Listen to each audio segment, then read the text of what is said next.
Hello, good evening. এটা রাতের রান্না চলছে। রান্নাটা পুরো আপনাদের সাথে শেয়ার করতে পারলাম না, রেসিপিটা পুরো।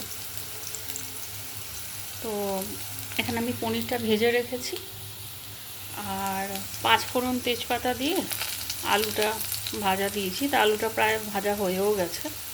এবার আমি আদা বাটাটা দিয়ে দেবো।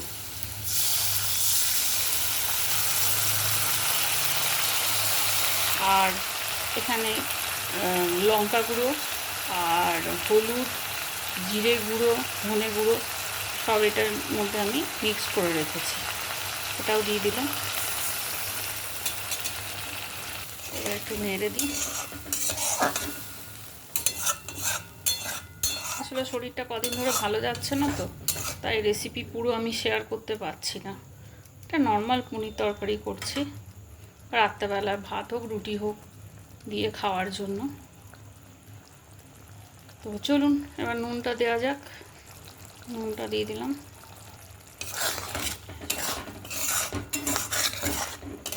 মশলাটা একটু কষিয়ে নিই।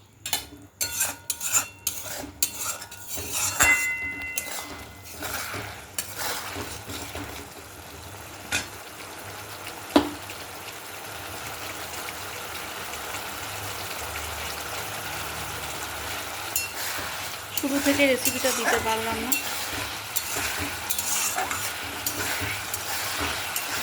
মশলাটা কষানো যাক। এই পনিরটা ভেজে রেখেছি সাদা তেলে, আর সর্ষের তেল দিয়ে কড়াইতে তারপরে 5 ফোড়ন তেজপাতা ফোড়ন দিলাম, তারপর আমি আলু দিলাম। আলুটা ভাজা ভাজা হলো, আদা বাটা, জিরে বাটা, ধনে বাটা আর হলুদ গুঁড়ো, লঙ্কার গুঁড়ো দিলাম। স্বাদ অনুসারে নুনটা দিলাম। এবার এটা কষানো হয়ে যায়, তারপরে জল আর লাস্টে একটু মিষ্টি দিয়ে দেবো। আর নামানোর আগে একটু গরম মশলা, ব্যাস হয়ে যাবে। তাহলে কষানো হয়ে গেছে, গ্যাসটা কমিয়ে দিই, অনেকটাই কষানো হয়ে গেছে।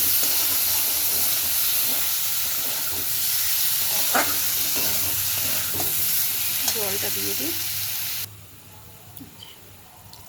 জলটা দিয়ে দিই, 1.5 কাপ মতন জল দিলাম।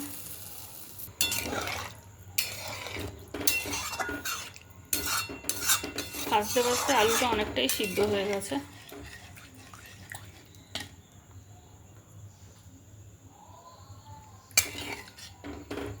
পনিরটাও দিয়ে দিই এবার।